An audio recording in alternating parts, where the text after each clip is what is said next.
Word of Knowledge Radio. Yeah. You already know what it is, man. Knowledge, Word of Knowledge Radio Show. Pastor Tim Moses on the Zoom line. What you got going on over there, when that cuz? ear itch, man, co-host with the most. For real, you got my ear itching right now. I got to scratch mine now. That's that one right there, boy. Hey, boy, goodness. Hey, so we was talking offline, and you reminded me of something that I got to do that we both got to do right now. You know what I'm saying? Last week, if y'all tuned into the show, man, I said, just for clarification's sake, I did go on record by saying I think. I didn't say she didn't. I said I think she didn't. And I said I think she didn't watch. She didn't see. My wife said. I said I didn't think she seen The Color Purple. I knew she didn't see Last Dragon until me and her got together. But she got in my case, and she made me text this boy and let him know as well. She saw The Color Purple. She actually went to the movies to see The Color Purple with her moms and whatnot, you know what I'm saying? So on the behalf of misinformation, you know what I'm saying, because my wife threatened me, bodily harm and everything, you know what I'm talking about? So I want to go ahead and apologize to her. Baby girl, I know you seen The Color Purple. You told me you seen The Color Purple, and I'm going to put everything on Tim right now. Okay, so I'm going to go ahead. Go on record and say, sis, I should have never followed him down that rabbit hole, and I apologize. Oh, really? Hey, I ain't the one that said, yo, she don't know her roots. That's why we getting black people getting killed. You said that, bruh. That's only based on the faulty information. See, you've been given fake news. Fake news. Fake news. A lot of news being reported. You don't report it correctly. No, but see, I did report it correctly because I said, I think. I was not sure, so I didn't say it was a definite. I said, I think. All right, well, sis, my bad. I ain't gonna never question your gangster again. Gotcha. I don't want no problem with her. You know, she from the Carolinas. I don't play like that. Sis raw. Nah, I feel you on that right there. It's raw. With her little self. Hey, another thing is we were talking about offline, bro. You know what I'm saying? Before we get back into the segment and everything, man. We were talking about what we call, what's the proper name for this particular sport that we used to do across the ghettos of America, everywhere. And I called it, you know, we grew up in Sanford, you know what I'm saying? We called it pick up and run. This man say he called it, what's any man? Any man. So, listen, this is the game. One person takes the ball, the football, and they throw it over their head into the crowd of dudes. Whoever get it, whoever bad enough to pick it up, they got to take it and run it to the end zone, to the goal line. But you go get hit by everybody on the way there. And if you make it once, you come out of the end zone and you try to make it to the next one. Hey. That's how the best running backs came out of Florida. The best defensive backs out of Florida. Like I say, I ain't never heard any man. I heard pick up and run. So for we doing a poll, man. What is it called? Pick up and run or call any man? He told me something. Or where did y'all call it where you grew up at? Pick up and run. Not, I know you. I'm saying the people that we talk to. I say you pick up and run. They didn't call it. They didn't call it pick up and run. I told you what the one dude told me. Yeah, we ain't even gonna talk about that right there, bro. Hey, this one brother said, man, we call that. Don't do it, cuz. Don't do it. Don't tell them what they said, cuz. Hey, yeah, that's so. Hey, boy, you'll probably get a ticket for saying that now. Yeah, seriously. They'll probably fine you money. Yeah, seriously. Up, so. We ain't even gonna even embrace them. We ain't even gonna talk about that right there. Anyway, you know what I'm saying? Another thing we was talking about before we cut to the break was the fact that they're opening or they plan on reopening Florida. What are your thoughts on that right there, bro?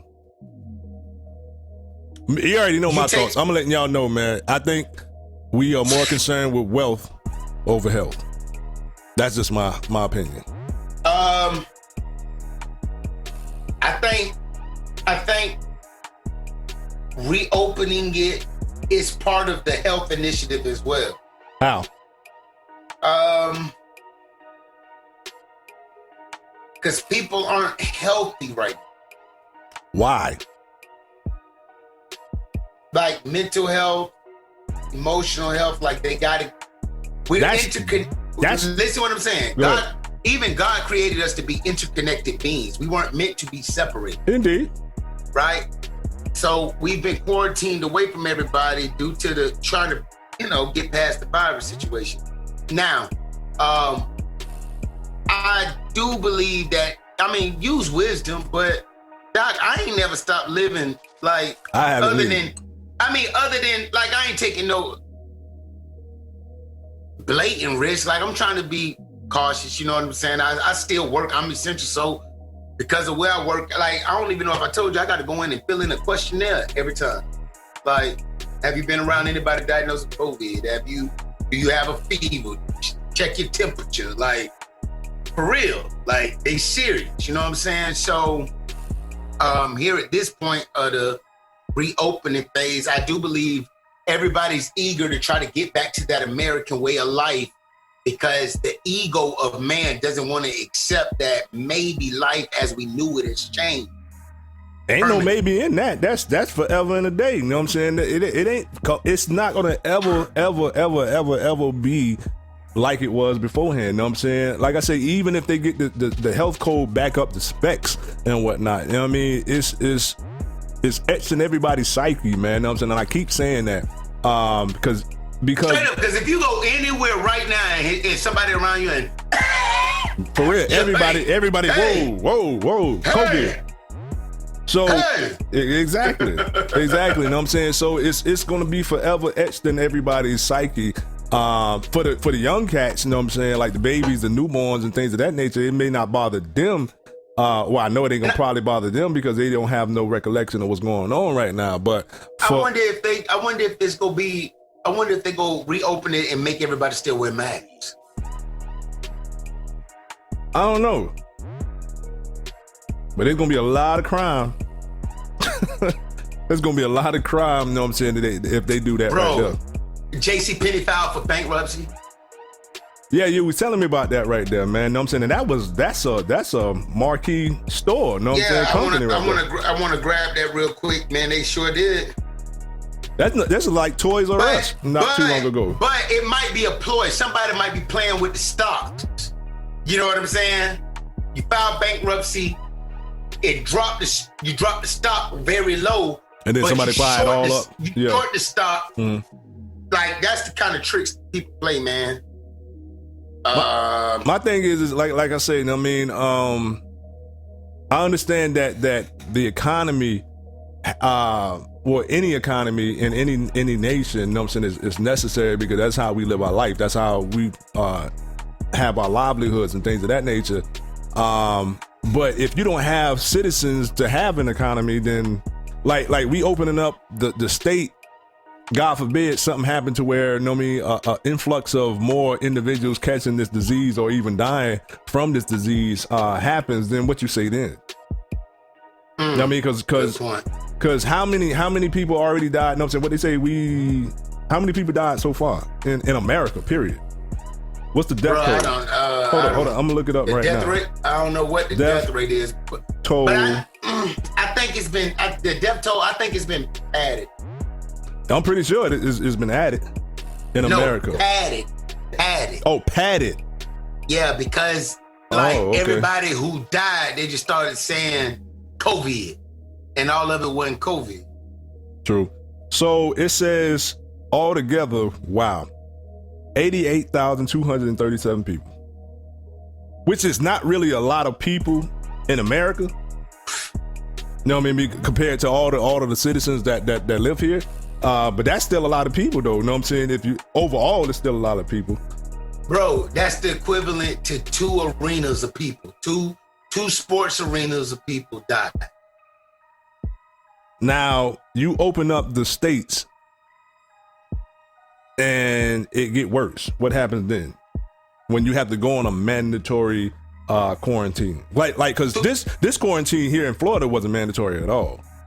You know what I'm saying? Like, you still, like, when I used to go pick up food, you know what I mean, from different restaurants and things of that nature to take it back, I would see people at the store, standing in front of the store on their phone, just sitting out there congregating, or in the parking lot congregating.